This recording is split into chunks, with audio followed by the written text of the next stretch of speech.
7 years ago, Rachel Monroe disappeared after leaving her college campus on what seemed like an ordinary Tuesday evening, leaving no trace behind.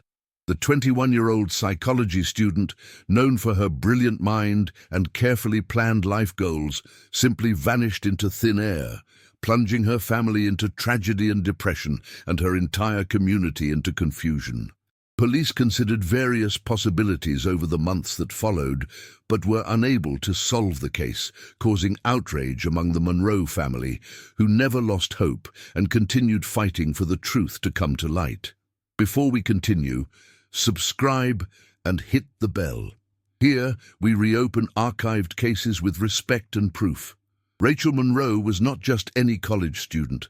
Standing at 5'6", with auburn hair and piercing green eyes, she commanded attention wherever she went. Her professors at Millfield University described her as exceptionally gifted, someone who could analyze human behavior with an almost unsettling precision. She was pursuing a double major in psychology and criminology, ironically specializing in missing persons cases. Her academic advisor, Dr. Margaret Sullivan, would later tell investigators that Rachel had an unusual fascination with unsolved disappearances, often staying after class to discuss famous cold cases. The Monroe family lived in the quiet suburb of Oakwood Heights, where neighbors knew each other's names and children played safely in tree-lined streets. Rachel's father, David Monroe, worked as an insurance investigator, while her mother, Linda, taught elementary school.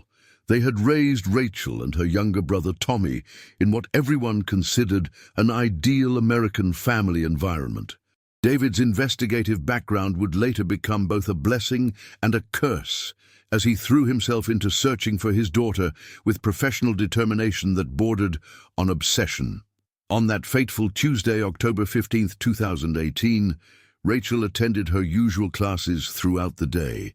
Security cameras captured her walking across campus at 4:47 p.m., heading toward the parking structure, where she kept her silver Honda Civic. She was carrying her distinctive leather messenger bag, a gift from her grandmother, and wearing her favorite navy blue peacoat. Witnesses remembered seeing her because she seemed unusually distracted, constantly checking her phone with what one classmate described as nervous energy. The last confirmed sighting was at 5:23 p.m. when gas station attendant Marcus Jenkins saw Rachel filling up her car at the Shell station just off Highway 42. Marcus later told police that Rachel seemed agitated, looking over her shoulder repeatedly and fumbling with her wallet. She purchased gas and a bottle of water, exchanging only a brief "thank you" before driving away in the direction of downtown Millfield. What happened next remains one of the most puzzling aspects of Rachel's disappearance. Her car was found 3 days later in the parking lot of Riverside Mall, approximately 12 miles from the gas station. The vehicle was locked, with her purse still inside, containing her wallet, credit cards, and $247 in cash. Her messenger bag was missing, along with her laptop and the psychology textbook she always carried. Most disturbing of all, her cell phone was found smashed behind a dumpster in the mall service area, its memory card completely destroyed. The initial police response was swift, but ultimately futile. Detective Sarah Chen, a veteran investigator with the Millfield Police Department, was assigned as lead detective. Chen had handled dozens of missing person cases throughout her 15-year career, but even she admitted that Rachel's disappearance defied conventional patterns.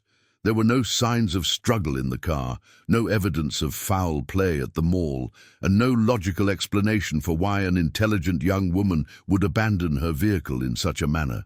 Family and friends immediately organized search parties that combed through nearby forests, abandoned buildings, and waterways. The Monroe family distributed thousands of flyers throughout 3 counties, offering a $50,000 reward for information leading to Rachel's safe return. Local media coverage was extensive, with Rachel's story appearing on evening news broadcasts and social media platforms. Yet despite the widespread attention and community support, No credible leads emerged. The case took an even darker turn when investigators discovered Rachel's recent internet search history on her dormitory computer. In the weeks leading up to her disappearance, she had been researching topics that seemed unrelated to her coursework. Witness protection programs, how to disappear voluntarily, and detailed information about several unsolved missing person cases dating back decades. Most troubling was her search for people who fake their own deaths, just 5 days before she vanished. As weeks turned into months, the Monroe family's hope began to transform into desperate determination. Linda Monroe quit her teaching job to dedicate herself full-time to finding her daughter, while David used his professional contacts in law enforcement to keep pressure on the investigation. Their marriage, once stable and loving, began showing cracks under the immense strain of their daughter's disappearance and the constant uncertainty that dominated their daily lives. Detective Sarah Chen had seen her share of missing person cases, but Rachel Monroe's disappearance presented unusual complexities that troubled even her experienced instincts. The initial 48-hour critical window had passed without any substantial leads, and the evidence collected from Rachel's abandoned car raised more questions than answers. Chen assembled a dedicated task force that included forensic specialists, digital crime experts, and behavioral analysts, all working to piece together the final hours of a young woman who seemed to have simply evaporated. The forensic examination of Rachel's Honda Civic revealed meticulous attention to detail that seemed almost professional. While the car contained Rachel's personal belongings, there was a conspicuous absence of fingerprints other than her own, and those of family members. This immediately raised red flags for the investigative team. Dr. James Morrison, the lead forensics expert, noted that even routine passengers typically leave trace evidence, yet the car appeared to have been methodically cleaned of any foreign DNA or prints. Rachel's dormitory room at Millfield University provided the next piece of the puzzle. Her roommate, Jessica Park, had been visiting family the weekend before Rachel's disappearance, returning to find their shared space exactly as she had left it. However, Rachel's side of the room told a different story. Her normally organized desk was cluttered with handwritten notes, research materials, and what appeared to be a timeline of unsolved missing person cases from across the country. Most intriguing was a hand-drawn map marking locations where people had disappeared under mysterious circumstances, with Millfield circled in red ink. The university's psychology department became a focal point of the investigation when professors revealed Rachel's growing obsession with disappearance cases.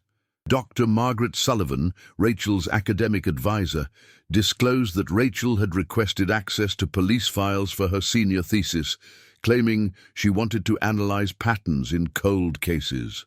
The thesis, titled The Psychology of Voluntary Disappearance versus Abduction, a comparative study, was found saved on her computer, incomplete but containing disturbing insights into the minds of people who chose to vanish. Digital forensics expert Lieutenant Mark Rodriguez discovered that Rachel had created multiple email accounts in the months before her disappearance, using various aliases and encrypted messaging services. Most of these accounts showed minimal activity, but one revealed correspondence with someone using the handle TruthSeeker47. The messages were cryptic, discussing patterns, connections, and references to the others who knew too much. Attempts to trace the IP address of TruthSeeker47 led to dead ends, suggesting the use of sophisticated anonymity software.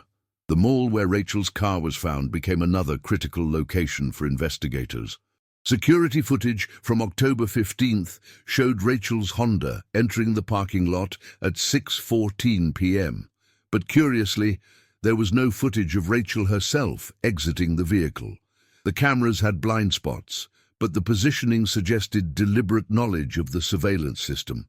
Mall security guard Robert Hayes reported that he had noticed the car on his rounds, but assumed it belonged to an employee working a late shift. Phone records revealed that Rachel had received a call from an unknown number at 5:45 p.m. on the day of her disappearance, just 20 minutes before her car arrived at the mall. The call lasted exactly 4 minutes and 17 seconds, but the number was traced to a prepaid cell phone purchased with cash from a convenience store in downtown Millfield. Store cameras from that day had been automatically recorded over, leaving investigators with no visual record of the purchaser. Family interviews painted a picture of a young woman experiencing increasing stress in the weeks before her disappearance. Rachel's brother Tommy, then 19 years old, told Detective Chen that his sister had become secretive and paranoid, claiming that someone was following her around campus. She had also mentioned receiving strange calls, where the caller would hang up immediately when she answered. Tommy admitted he had dismissed these concerns as academic stress, something he would regret for years to come. The psychological profile developed by FBI behavioral analyst Dr. Rebecca Torres suggested two possible scenarios. The first indicated that Rachel had uncovered information related to an active criminal case and had been targeted for elimination. The second, more disturbing possibility was that Rachel had staged her own disappearance as part of a larger plan, possibly connected to her research into missing person cases. Dr. Torres noted that Rachel's academic background would have provided her with the knowledge necessary to disappear effectively. Local interviews revealed that Rachel had been asking unusual questions around campus in her final weeks. She had approached several professors about historical missing person cases in the Millfield area, specifically asking about patterns and similarities between disappearances spanning back to the 1980s. Library records showed she had checked out books on investigative techniques, surveillance detection, and personal security measures, subjects unrelated to her psychology coursework. The search efforts expanded to include nearby state forests, abandoned mining sites, and rural properties within a 50-mile radius of Millfield. Cadaver dogs were deployed, but their searches yielded nothing. Divers examined local lakes and rivers, while ground-penetrating radar was used in locations where Rachel might have been buried. Despite weeks of intensive searching, not a single piece of evidence was recovered to indicate what had happened to her after she arrived at Riverside Mall.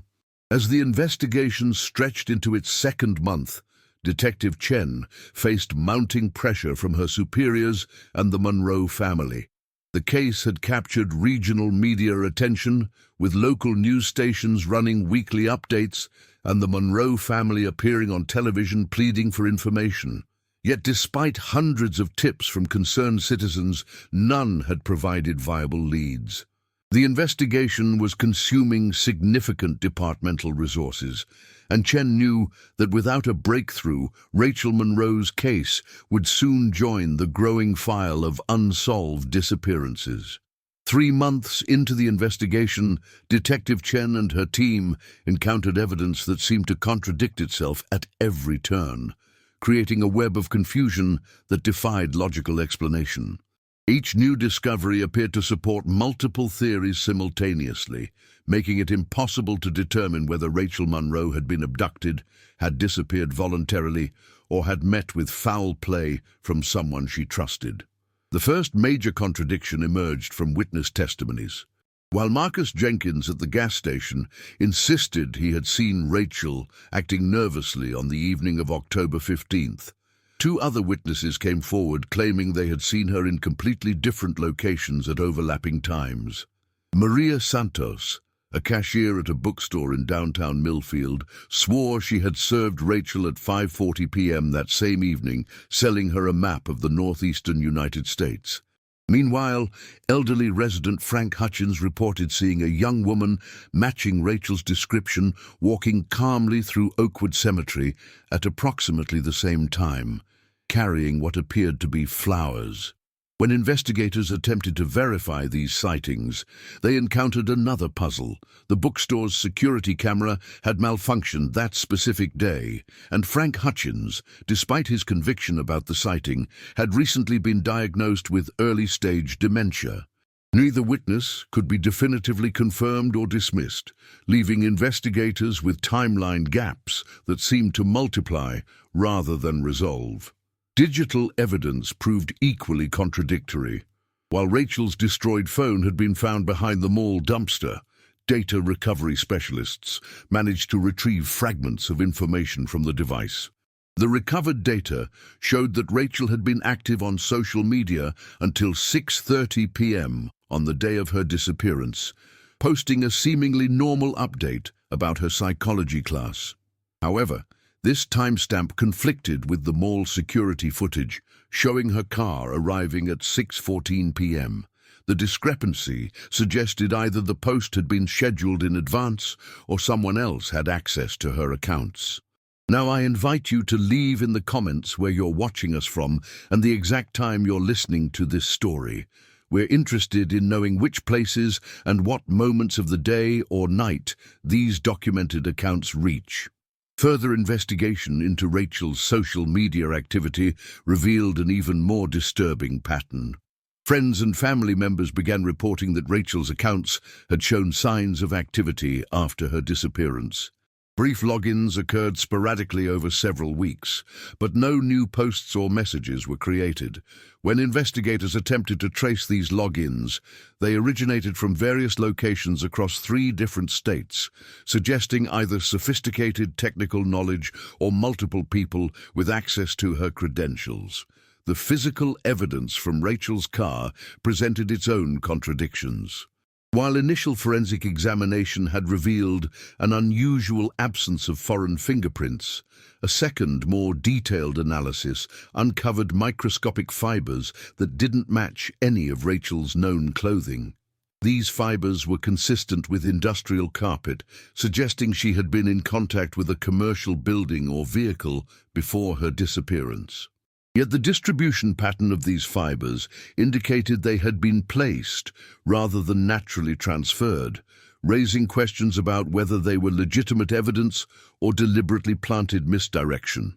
Bank records revealed that Rachel had withdrawn $2,000 in cash from her savings account 3 days before her disappearance, citing emergency expenses on the withdrawal slip. However, her roommate, Jessica Park, insisted that Rachel had never mentioned any financial emergency, and her parents confirmed they had not been asked for money. When investigators traced Rachel's spending in the days following the withdrawal, they found no record of how the cash had been used, adding another layer of mystery to her final preparations. The university's investigation into Rachel's academic activities uncovered contradictory information about her research methods, while Dr. Margaret Sullivan maintained that Rachel's thesis work was conducted through official channels. The university librarian, Mrs. Helen Crawford, reported that Rachel had attempted to access restricted police archives without proper authorization. Mrs. Crawford had denied the request, but security logs showed that someone had used Rachel's student ID to enter the restricted section after hours, just 2 days before her disappearance. Personal relationships also revealed conflicting narratives. Rachel's boyfriend of 8 months, Michael Torres, initially told investigators that their relationship was stable and happy. However, under more intensive questioning, he admitted they had argued frequently in recent weeks about Rachel's increasing paranoia and secretive behavior. Michael claimed Rachel had accused him of not understanding the danger and had begun avoiding physical intimacy, claiming she was being watched. Yet friends of the couple insisted they had seemed normal and affectionate at a party just 4 days before Rachel vanished. The investigation took another unexpected turn when Rachel's high school guidance counselor, Mrs. Patricia Wilson, contacted Detective Chen with information she had initially considered irrelevant. Mrs. Wilson revealed that Rachel had shown signs of psychological distress during her senior year, including episodes where she claimed to be receiving threatening phone calls. At the time, these concerns had been attributed to college application stress. But in light of recent events, Mrs. Wilson wondered if there had been an ongoing threat that predated Rachel's university years. Family dynamics also presented contradictions that troubled investigators. While David and Linda Monroe appeared united in their desperation to find their daughter, neighbors quietly reported that the couple had been experiencing marital problems before Rachel's disappearance. David's investigative background meant he had access to resources and connections that could aid in the search, but it also raised questions about whether family members might be withholding information to protect Rachel or themselves. The most disturbing contradiction came from Rachel's academic work itself. While her professors praised her analytical abilities and psychological insights, they also noted that her recent research had taken an unusually dark turn. Rachel had become fixated on cases where missing persons had been found years later, having lived secret lives under assumed identities. Her notes contained detailed analysis of how someone could successfully disappear in modern society, complete with step-by-step plans that read more like instruction manuals than academic research. As winter approached and the investigation entered its fourth month, Detective Chen realized that every answer seemed to generate two new questions. The evidence pointed in multiple directions simultaneously, creating a case file that resembled a puzzle with pieces from different boxes. The contradictions weren't just frustrating. They suggested a level of planning and deception that challenged everything investigators thought they knew about Rachel Monroe and her disappearance. The Monroe household, once filled with warmth and typical suburban contentment, had transformed into a monument to grief and obsession. David Monroe had converted the family's basement into what he called a command center, covering every wall with maps, timelines, photographs, and string connecting various pieces of evidence. His background as an insurance investigator had taught him to analyze patterns and inconsistencies, skills he now applied with desperate intensity to finding his missing daughter. Linda Monroe's transformation was perhaps even more dramatic. The elementary school teacher, who had once been known for her patience and nurturing nature, had become consumed by a restless energy that kept her awake most nights. She spent her days driving to locations where Rachel had been seen, or might have been seen, interviewing anyone who might have information. Her car's odometer showed she was driving over 200 miles daily, following leads that often proved fruitless, but represented hope she couldn't abandon. The strain on their marriage became apparent to friends and neighbors, though both David and Linda maintained a united front when speaking to investigators or the media. David's methodical, evidence-based approach often clashed with Linda's emotional, intuitive methods of searching for Rachel. Their conversations, once filled with discussions about their children's futures and retirement plans, now consisted entirely of theories, possibilities, and accusations about who might be responsible for their daughter's disappearance. Tommy Monroe, Rachel's younger brother, found himself caught between his parents' grief and his own profound sense of loss. A sophomore at community college, Tommy had looked up to his sister throughout their childhood, often seeking her advice about relationships, career choices, and life decisions. Her sudden absence left him feeling emotionally unmoored, struggling with survivor's guilt and the constant questioning from investigators about his sister's state of mind in her final weeks. The family's social connections began to deteriorate as months passed without resolution. Friends, who had initially rallied around the Monroes with casseroles, search party volunteers, and emotional support, gradually returned to their normal lives. Well-meaning neighbors still inquired about the investigation, but their questions felt increasingly hollow to the grieving family. David noted bitterly that people seemed more interested in the dramatic aspects of the case than in genuinely helping find Rachel. Financial pressures added another layer of stress to the family's ordeal. Linda had taken an unpaid leave of absence from teaching that stretched indefinitely, while David's work performance suffered as he spent increasing amounts of time on Rachel's case. The $50,000 reward they had offered required them to take out a second mortgage on their home, and the costs associated with private investigators, specialized search equipment, and travel expenses continued to mount. The media attention that had initially seemed beneficial gradually became invasive and problematic. Television crews appeared at the family's home during dinner time, reporters called at all hours, and social media speculation about Rachel's disappearance ranged from sympathetic to wildly accusatory. Some online theorists suggested the family was hiding information, while others proposed increasingly outlandish scenarios involving cults, government conspiracies, and supernatural explanations. David's investigation into his daughter's case had uncovered disturbing patterns that he shared reluctantly with Detective Chen.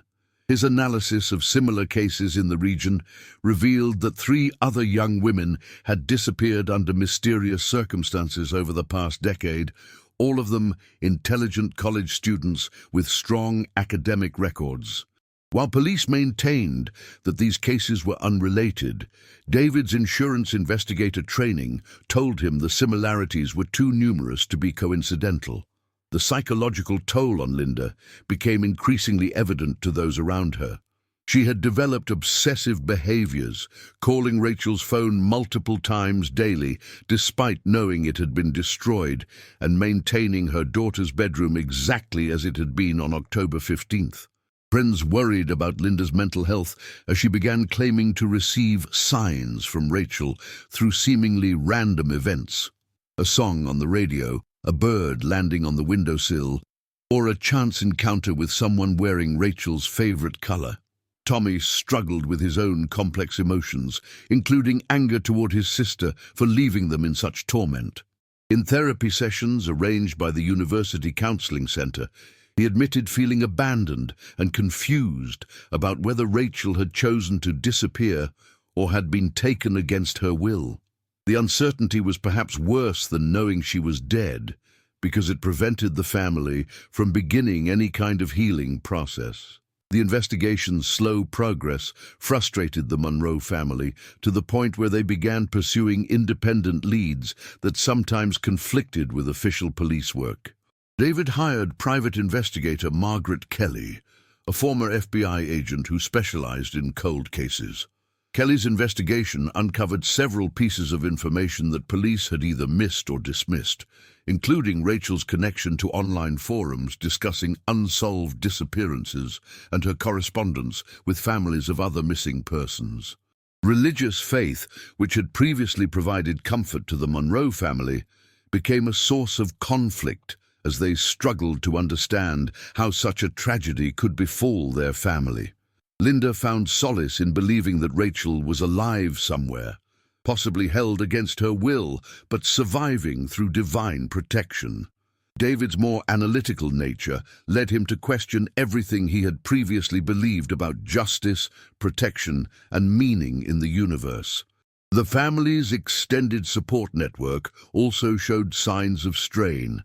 Linda's sister Margaret had initially been a source of emotional support, but she grew increasingly concerned about Linda's mental state and began suggesting that the family needed to accept the possibility that Rachel was dead.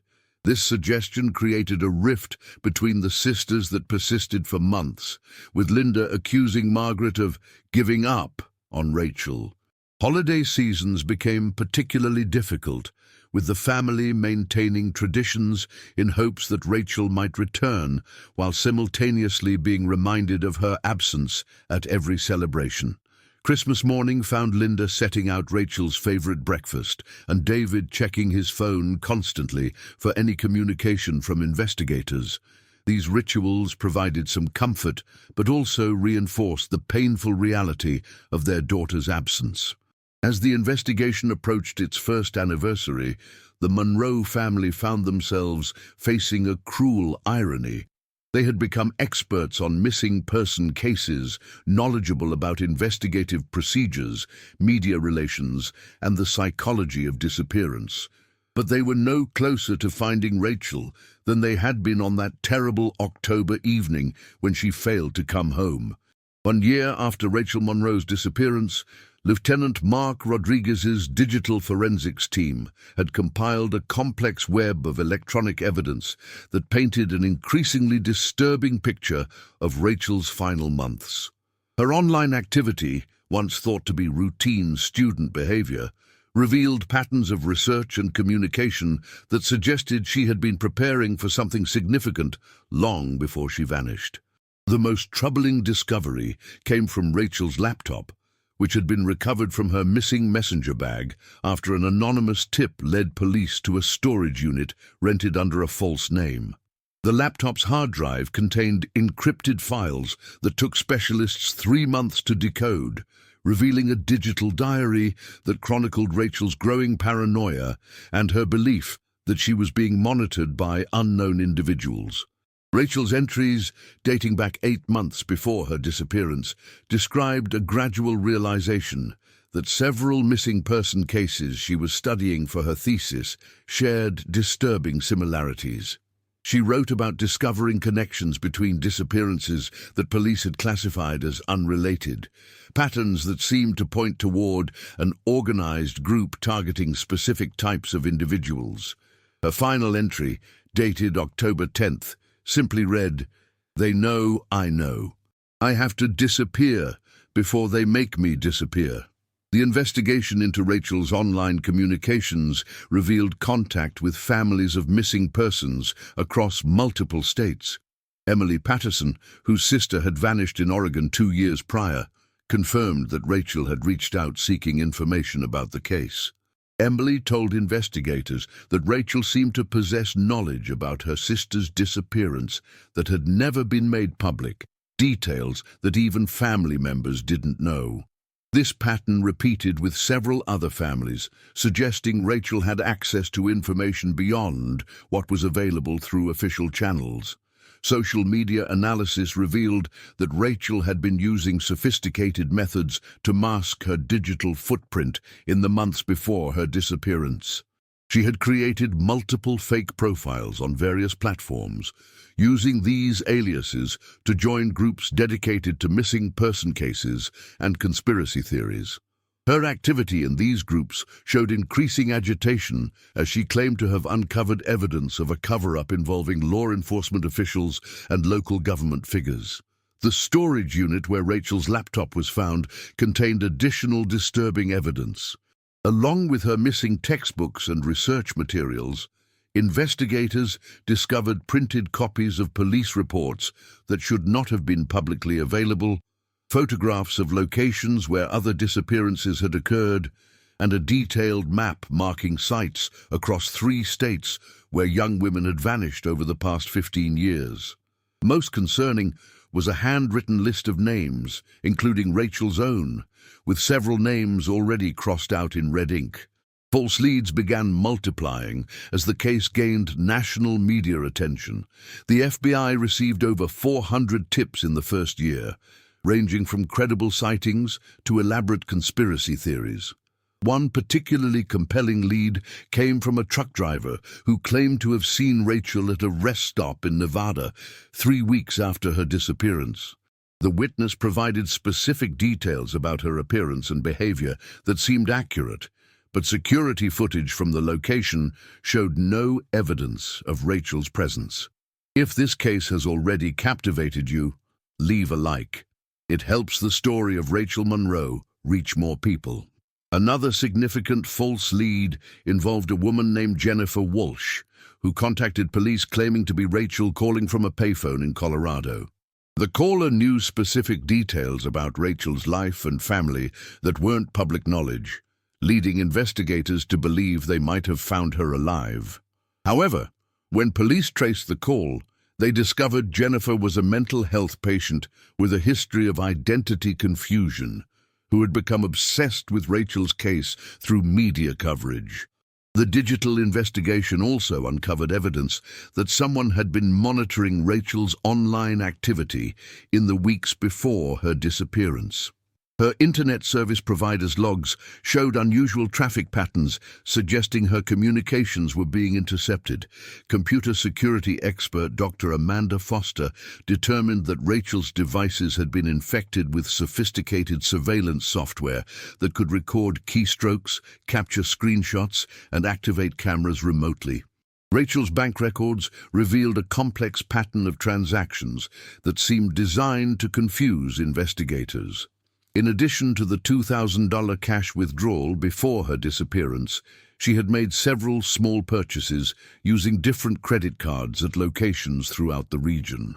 These transactions created a false trail that initially suggested she was still alive and moving around after October 15th. However, closer examination revealed that the purchases were made using cloned credit cards, indicating someone else was deliberately creating confusion about her whereabouts. The investigation into Truth Seeker 47, Rachel's mysterious online correspondent, led to one of the most frustrating dead ends in the case. Digital forensics experts traced the communications through multiple proxy servers and encrypted networks that demonstrated sophisticated technical knowledge.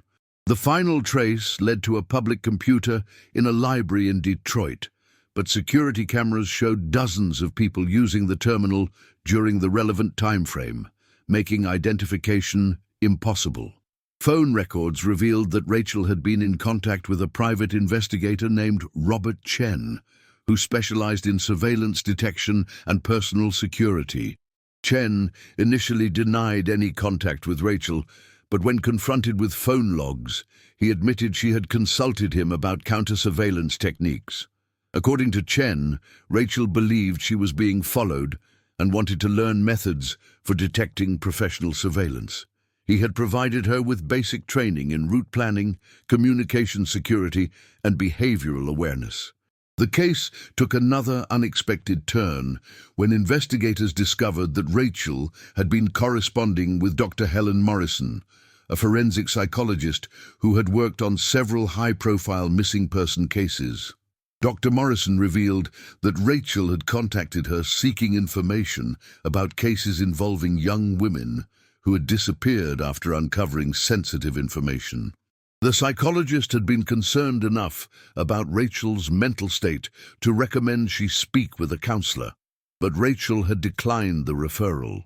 Digital evidence also suggested that Rachel had been researching methods for creating new identities, including how to obtain false documents, establish new credit histories, and avoid detection by law enforcement. Her browser history showed visits to websites offering illegal services, though there was no evidence she had actually purchased anything. These searches, combined with her research into voluntary disappearances, supported the theory that she might have orchestrated her own vanishing. The most disturbing digital discovery came from Rachel's university email account, which contained a draft message never sent. Addressed to her parents, the message read, "If something happens to me, look for the others. The pattern is real. Don't trust the official investigation. I'm sorry for what I have to do." The message was saved on October 14th, just one day before her disappearance, suggesting she had been planning something significant. As investigators sifted through thousands of pages of digital evidence, they realized that Rachel Monroe had been living a double life in her final months. While appearing to be a normal college student to friends and family, she had been conducting her own investigation into what she believed was a conspiracy involving multiple disappearances. Whether this investigation had led to her death, her decision to disappear, or her abduction by those she was investigating remained the central mystery of a case that seemed to generate more questions than answers. The disappearance of Rachel Monroe sent shockwaves through Millfield that extended far beyond her immediate family and friends. The university town, which had previously prided itself on being a safe haven for students and families, suddenly found itself grappling with the reality that a bright young woman could simply vanish without explanation. The community's response revealed both the best of human nature and some troubling undercurrents that complicated the investigation. Millfield University implemented immediate security measures following Rachel's disappearance, including enhanced lighting in parking areas, expanded campus security patrols, and a new escort service for students walking alone after dark. President Dr. Robert Martinez held multiple town halls with students and parents, addressing concerns about campus safety while trying to maintain enrollment levels that were crucial to the university's financial stability. Local businesses rallied around the search effort, with many displaying Rachel's photograph and offering rewards for information. The Millfield Diner became an unofficial headquarters for volunteers, organizing search parties, while hardware stores donated flashlights, batteries, and other supplies needed for ground searches. However, some business owners privately worried about the negative publicity affecting tourism and the town's reputation as a safe place to raise families. The student body's reaction was complex and sometimes contradictory. Many of Rachel's classmates participated enthusiastically in search efforts and vigils, but others began avoiding areas where she had been seen, creating an atmosphere of fear that persisted months after her disappearance. Psychology students were particularly affected, with some changing their majors after becoming overwhelmed by the proximity of their field of study to the mystery surrounding their missing classmate. Religious congregations throughout Millfield organized prayer services and candlelight vigils for Rachel's safe return. Pastor Michael Davidson of the First Methodist Church, where the Monroe family were members, noted that attendance at services increased significantly in the weeks following Rachel's disappearance, though he observed that people seemed to be seeking reassurance rather than spiritual growth. The community's faith was being tested by the inexplicable nature of Rachel's vanishing. Local media coverage initially focused on maintaining hope for Rachel's safe return, but as months passed without resolution, some outlets began exploring more sensational angles. The Millfield Gazette published a series of investigative articles examining other unsolved disappearances in the region, while radio talk shows hosted discussions that sometimes veered into speculation and conspiracy theories. This coverage kept Rachel's case in the public eye, but also generated misinformation that complicated police investigations. Social media became both a valuable tool and a significant problem for the search effort. Facebook groups dedicated to finding Rachel attracted thousands of members who shared information, organized search parties, and provided emotional support to the Monroe family. However, these same platforms became breeding grounds for wild theories, false accusations, and harassment of individuals mentioned in connection with the case. The formation of citizen investigation groups represented both the community's dedication and its frustration with official channels. Led by retired police officer Harold Mitchell, these amateur detectives conducted their own interviews, analyzed evidence, and pursued leads that they felt weren't being adequately investigated by authorities. While their intentions were admirable, their activities sometimes interfered with official investigations and spread unsubstantiated rumors throughout the community. Town council meetings became forums for expressing concerns about public safety and criticizing the police investigation's progress. Councilwoman Sarah Peters proposed hiring additional investigators and offering increased rewards, while others questioned whether local law enforcement had the resources and expertise necessary to solve such a complex case. These debates revealed underlying tensions about community leadership and resource allocation that had existed before Rachel's disappearance. The case's impact on local schools was significant, with administrators implementing new safety protocols and counseling programs. High school students who had known Rachel from her volunteer tutoring work were particularly affected, with some requiring professional counseling to cope with the anxiety and fear generated by her disappearance. Parents began restricting their children's activities and implementing new safety measures that changed the character of the previously carefree community. Economic effects became apparent as the case gained national attention. While some businesses benefited from increased traffic from journalists and volunteers, others suffered as parents considered sending their children to universities in different areas. The city's tourism board struggled to balance promoting local attractions with addressing safety concerns raised by potential visitors who had heard about Rachel's case through media coverage. Millfield's law enforcement community faced unprecedented scrutiny and pressure. Detective Chen received both support and criticism from residents who wanted faster progress in the investigation. Some community members organized fundraising events to provide additional resources for the search effort, while others questioned whether outside agencies should take over the case. The police department's response to these pressures sometimes created additional tensions with the public and media. Volunteer search efforts evolved from organized weekend events to ongoing individual initiatives. Local hiking groups, metal detector enthusiasts, and off-road vehicle clubs regularly searched remote areas where Rachel might have been taken or might have gone voluntarily. These searchers developed their own communication networks and coordination systems, sometimes discovering evidence that they turned over to authorities. The anniversary of Rachel's disappearance prompted renewed community action, including a memorial scholarship established in her name and a safety awareness campaign targeting college students. However, the anniversary also highlighted the community's growing sense of resignation that Rachel might never be found.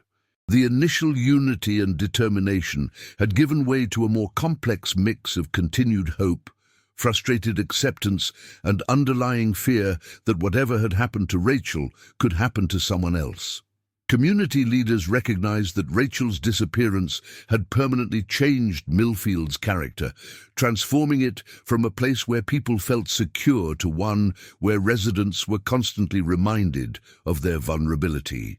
The case had revealed both the strength of community bonds and the fragility of the assumptions upon which those bonds were built, creating lasting changes in how residents viewed their town and their neighbors. Dr. Rebecca Torres, the FBI behavioral analyst assigned to Rachel Monroe's case, had spent 6 months developing a psychological profile that grew more complex and contradictory with each piece of evidence. Unlike typical missing person cases where victims' personalities and motivations remained relatively clear, Rachel presented a psychological puzzle that seemed to shift depending on which aspect of her life was being examined. Rachel's academic performance and intellectual capabilities suggested a highly organized, analytical mind capable of complex reasoning and long-term planning. Her professors consistently described her as exceptionally gifted in understanding human behavior and psychological motivations, skills that would have served her well whether she was trying to disappear voluntarily or attempting to evade someone who meant her harm. This intellectual sophistication complicated the investigation because it meant Rachel was capable of deliberately misleading investigators even through the evidence she left behind. The digital diary found in Rachel's storage unit revealed a young woman experiencing increasing paranoia and psychological distress in the months before her disappearance. Dr. Torres noted that Rachel's writing showed classic signs of hypervigilance, with detailed observations about people following her, unusual phone calls, and patterns she believed she was detecting in unrelated events. However, the sophistication of Rachel's analysis and the accuracy of some of her observations suggested that her paranoia might have been grounded in real threats rather than psychological delusion. Family interviews revealed a complex dynamic that had shaped Rachel's psychological development. David Monroe's background as an insurance investigator had instilled in Rachel a deep appreciation for evidence-based thinking and systematic analysis. However, this same influence may have contributed to an obsessive personality that led her to see patterns and connections where others saw random coincidences. Linda Monroe's more emotional and intuitive approach to life had provided balance, but also may have contributed to Rachel's tendency to trust her instincts even when they contradicted available evidence. Rachel's romantic relationship with Michael Torres provided insights into her psychological state during her final months. Michael described increasing emotional distance, with Rachel becoming secretive about her activities and reluctant to discuss her research or concerns. She had begun asking unusual questions about trust and loyalty, apparently testing whether Michael would support her decisions even if he didn't understand them. This behavior suggested Rachel was preparing for something that would require absolute secrecy and potentially damage her closest relationships. The psychological analysis of Rachel's research methods revealed a personality driven by perfectionism and control. Her approach to studying missing person cases was methodical and exhaustive, but also showed signs of becoming compulsive. Dr. Torres noted that Rachel's investigation had begun as academic research, but had evolved into a personal obsession that consumed increasing amounts of her time and emotional energy. This transformation suggested someone who had difficulty maintaining healthy boundaries between professional interest and personal involvement. Rachel's correspondence with families of other missing persons demonstrated both empathy and a concerning level of identification with victims. Her communications showed genuine compassion for grieving families, but also revealed that she was projecting herself into scenarios where she might become a victim herself. This psychological preparation for potential victimization was unusual and suggested that Rachel believed she was in genuine danger, whether or not that danger actually existed. The analysis of Rachel's social media activity revealed a young woman struggling to maintain a normal facade while dealing with increasing internal turmoil. Her public posts remained upbeat and focused on typical college student concerns, but the timing and content suggested they were carefully crafted to avoid revealing her true psychological state. This level of deliberate deception indicated sophisticated emotional control, but also suggested the enormous psychological stress Rachel was experiencing in maintaining her dual existence. Dr. Torres found Rachel's academic focus on voluntary disappearances particularly significant from a psychological perspective. Students typically choose research topics that resonate with their personal interests or experiences, suggesting that Rachel had been contemplating the possibility of disappearing long before she actually vanished. Her academic work provided both cover for researching practical methods of disappearing and psychological preparation for potentially taking that step herself. The psychological profile also examined Rachel's relationship with authority figures, including professors, police officers, and other investigators she had contacted during her research.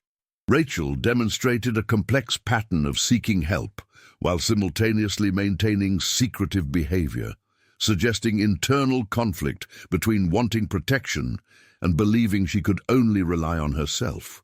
This psychological tension may have contributed to her decision to handle her situation alone rather than seeking help from authorities.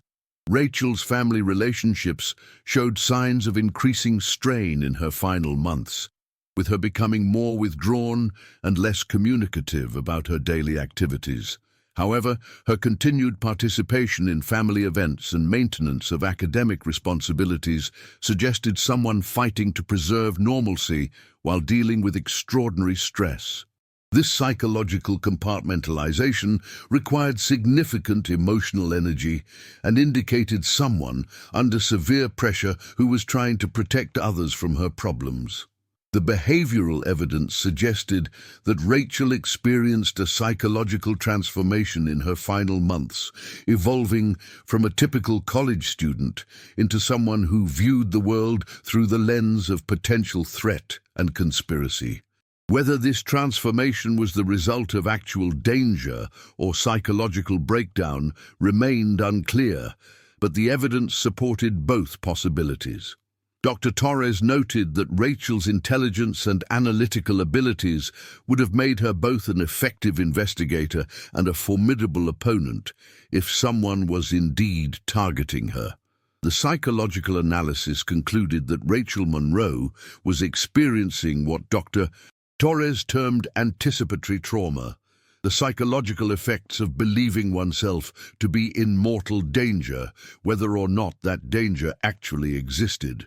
This condition could explain both her secretive behavior and her methodical preparation for disappearing, while leaving open the question of whether her fears were justified or the product of psychological deterioration under academic and personal stress. Dr.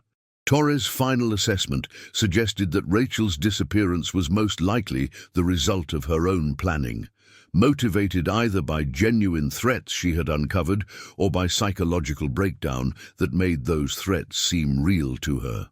However, the sophistication of the planning and the genuine dangers associated with some of the cases Rachel had been investigating meant that the possibility of outside involvement could not be dismissed. Rachel Monroe remained a psychological enigma whose true motivations might never be fully understood.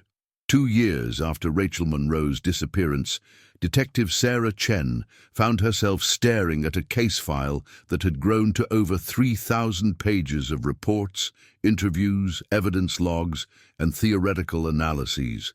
Despite the enormous investigative effort, fundamental questions about Rachel's fate remained not only unanswered, but seemingly unanswerable. Each lead that had initially appeared promising had ultimately created more mysteries than it resolved. The question of whether Rachel was alive or dead remained the most painful uncertainty for her family and the most frustrating aspect of the investigation for law enforcement. The absence of a body, crime scene, or definitive evidence of foul play meant that every theory remained possible. Rachel could have been murdered, and her remains hidden so effectively that they might never be found. Or she could be living under an assumed identity in a location far from Millfield, having successfully executed her own disappearance. The storage unit discovery had raised as many questions as it answered. While finding Rachel's laptop provided insights into her psychological state and research activities, the circumstances of how the laptop arrived at the storage unit remained completely unknown. The facility's security cameras had been non-functional for 3 months before the unit was rented, and the false identity used to rent the unit was so thoroughly constructed that investigators could not determine who had created it or how they had obtained the necessary documents. The relationship between Rachel's research into missing persons and her own disappearance remained unclear despite extensive investigation. While she had obviously discovered connections between cases that law enforcement had not recognized, the significance of those connections was disputed.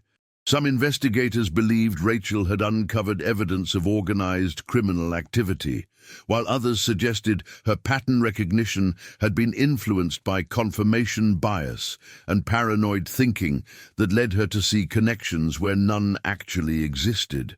The identity and motivations of Truthseeker 47, Rachel's online correspondent, remained completely unknown despite the combined efforts of local, state, and federal investigators. The sophisticated methods used to maintain anonymity suggested either professional-level technical knowledge or access to resources that exceeded typical criminal capabilities. Whether this person had been helping Rachel, manipulating her, or threatening her could not be determined from the available evidence. The timeline of Rachel's final day contained gaps that investigators had been unable to fill despite extensive witness interviews and surveillance footage analysis. The period between her gas station visit at 5:23 p.m. and her car's arrival at the mall at 6:14 p.m. remained unaccounted for despite the relatively short distance between locations. Multiple theories existed for how she had spent those crucial minutes, but none could be confirmed through available evidence.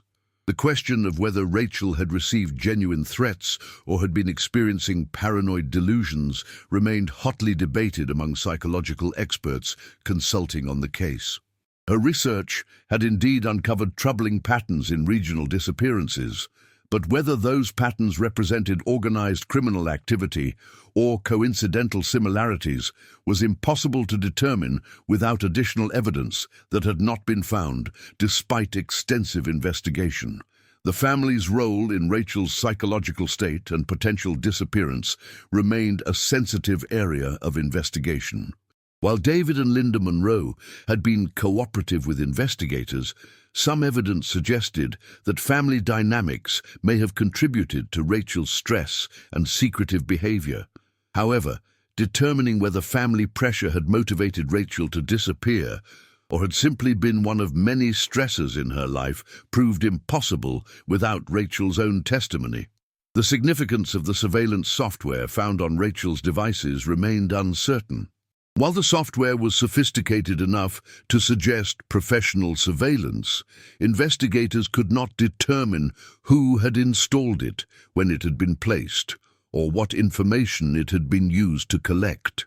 The software could have been evidence of the threats Rachel believed she was facing, or it could have been installed by Rachel herself as part of her research into surveillance techniques. The question of whether other missing persons cases in the region were actually connected, as Rachel had believed, remained unresolved.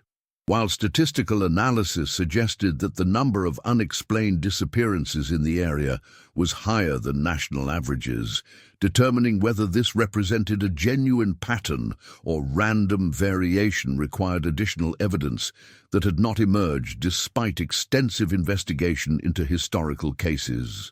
The physical evidence from Rachel's car and the mall location remained frustratingly ambiguous.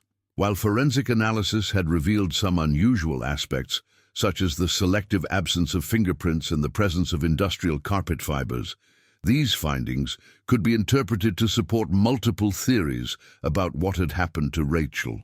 The evidence was consistent with abduction, voluntary disappearance, or deliberate misdirection, but definitive enough to prove none of these scenarios.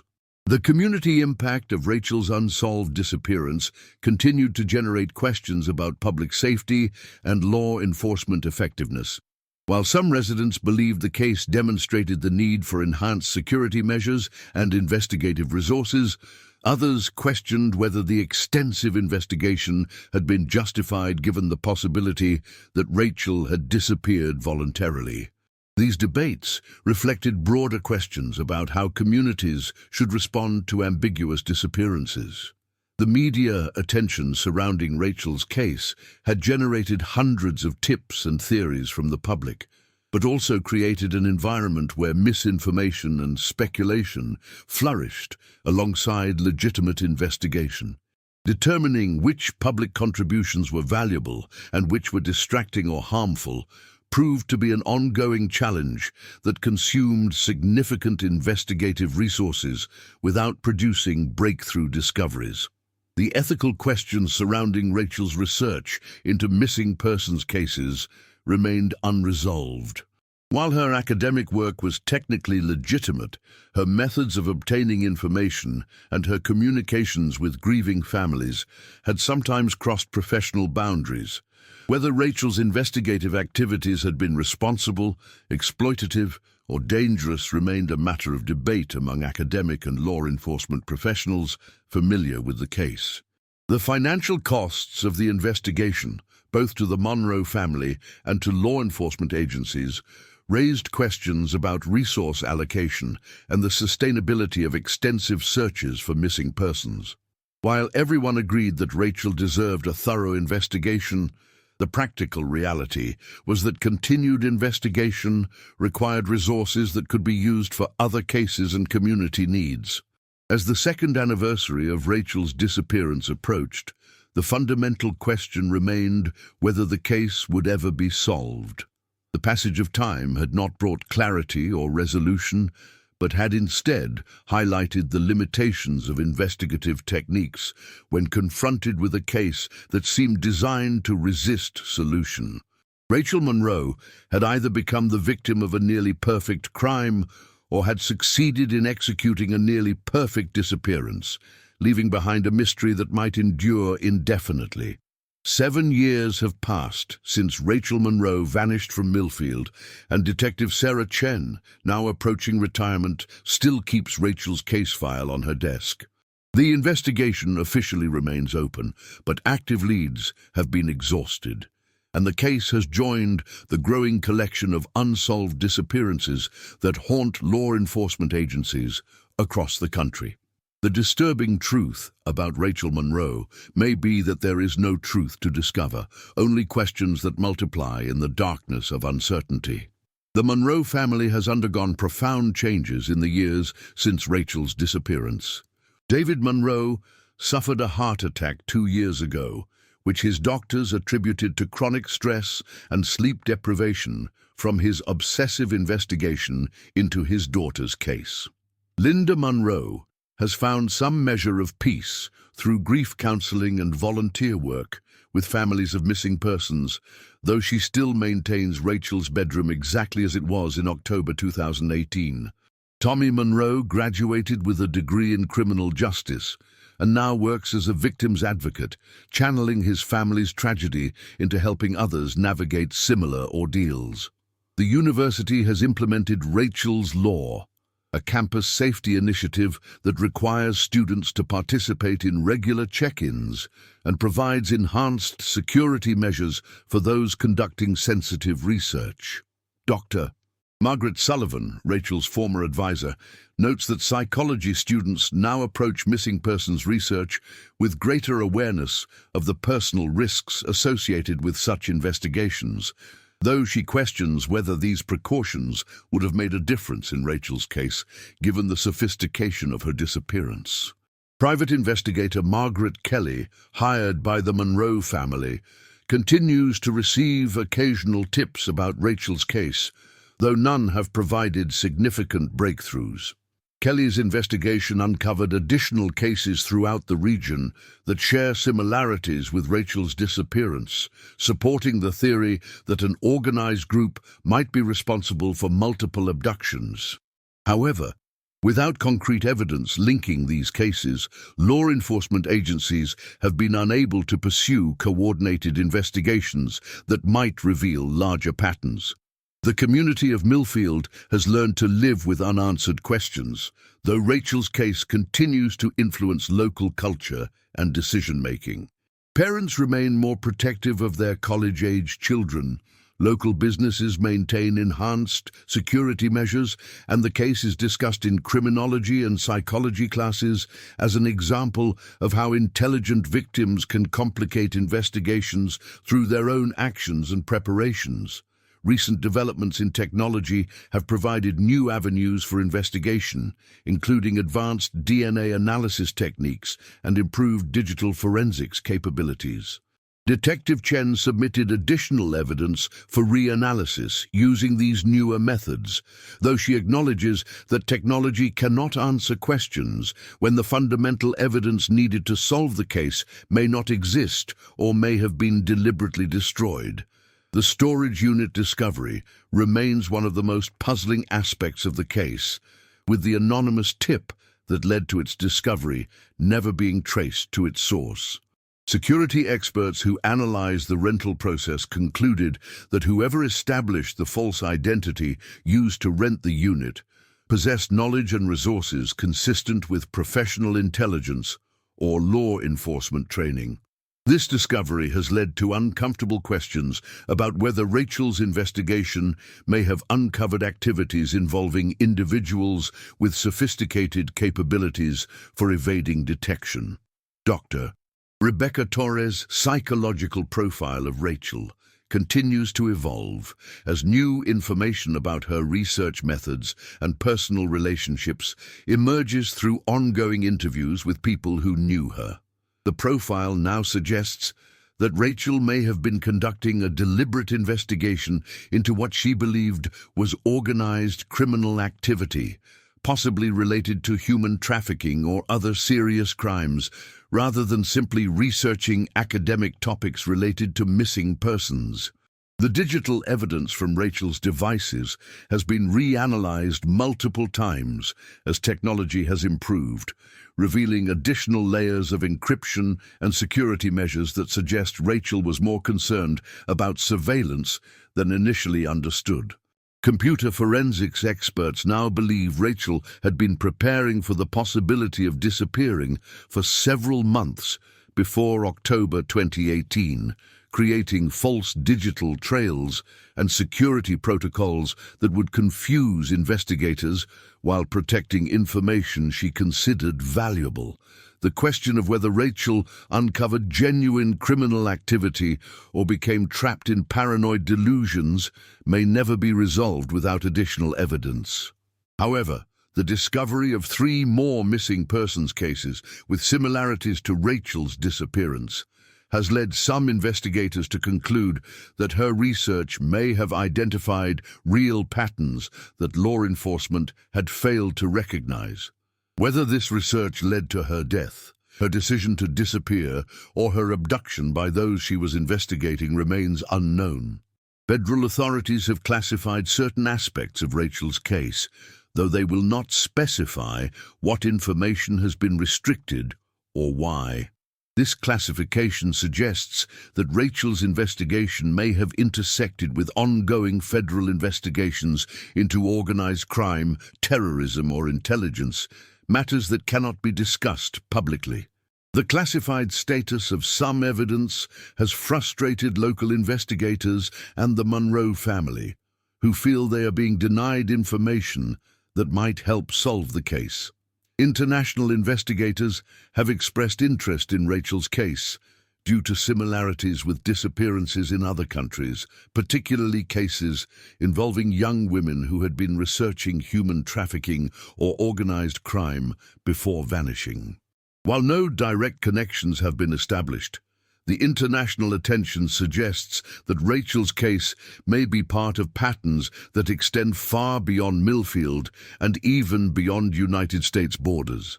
The most disturbing possibility that investigators now consider is that Rachel Monroe may have uncovered evidence of activities so sensitive that her disappearance was orchestrated by individuals with resources and capabilities that exceed typical criminal organizations. Whether these individuals were working for legitimate agencies, criminal enterprises, or some combination of both may never be determined without Rachel's testimony or the discovery of her remains.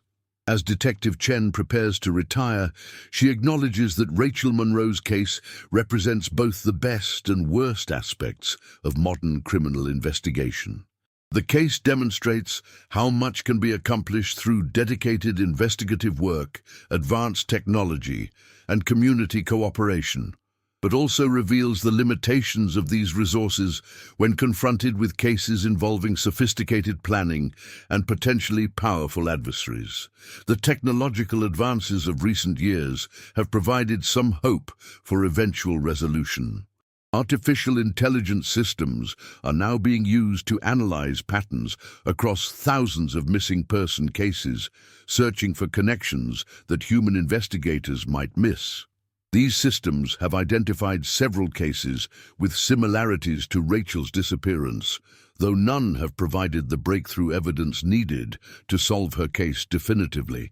Social media continues to generate occasional leads, with amateur investigators sharing theories and potential sightings through online forums dedicated to missing persons cases. While most of these contributions prove fruitless, the sustained public interest in Rachel's case has kept pressure on law enforcement agencies to continue investigating and has prevented the case from being forgotten entirely. The Monroe family has established the Rachel Monroe Foundation, which provides resources for families of missing persons and funding for research into improved investigative techniques. The foundation has helped solve several other missing person cases through the resources it provides, creating a positive legacy from the family's tragedy even as Rachel's own fate remains unknown. Legal experts have noted that Rachel's case highlights significant gaps in laws governing missing person investigations, particularly regarding cases where voluntary disappearance cannot be ruled out. The ambiguous nature of Rachel's disappearance has created challenges for insurance claims, estate management, and other legal matters that assume clear determination of whether someone is alive or dead. The academic community continues to study Rachel's case as an example of how research into sensitive topics can create unexpected risks for investigators. Several universities have developed new protocols for students conducting research into criminal activity, though experts debate whether these measures provide meaningful protection or simply create bureaucratic obstacles to legitimate research. Recent interviews with Rachel's former classmates and professors have revealed additional details about her research methods and the stress she was experiencing in her final months. These interviews suggest that Rachel had been working with information sources beyond what she had disclosed to her academic advisors, possibly including current or former law enforcement officers who provided access to restricted case files. The international attention to Rachel's case has led to cooperation agreements between American and foreign law enforcement agencies investigating similar disappearances. While these agreements have not directly advanced Rachel's case, they have created frameworks for addressing cases that may involve criminal organizations operating across national borders. Dr. Torres' most recent analysis suggests that Rachel Monroe possessed capabilities and knowledge that made her both a valuable asset and a significant threat to whoever she was investigating. Whether she was recruited as an informant, targeted for elimination, or chose to disappear to protect herself and others may depend on information that has been deliberately concealed or destroyed.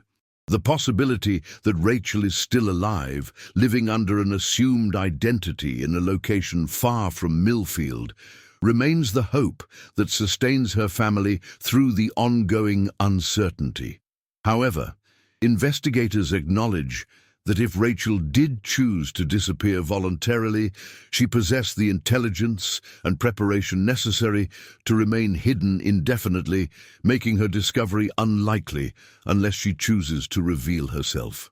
The case files now occupy an entire section of the Millfield Police Department's evidence room, representing thousands of hours of investigative work and hundreds of thousands of dollars in resources. While some question whether this level of investment was justified for a single missing person case, others argue that Rachel's case demonstrates the commitment necessary to address complex criminal activities that threaten community safety. As new investigators are assigned to review Rachel's case, they bring fresh perspectives, but also inherit the frustrations that have accumulated over 7 years of investigation. Each new review identifies additional avenues for investigation, while also confirming the thoroughness of previous work, creating a cycle of hope and disappointment that mirrors the experience of Rachel's family.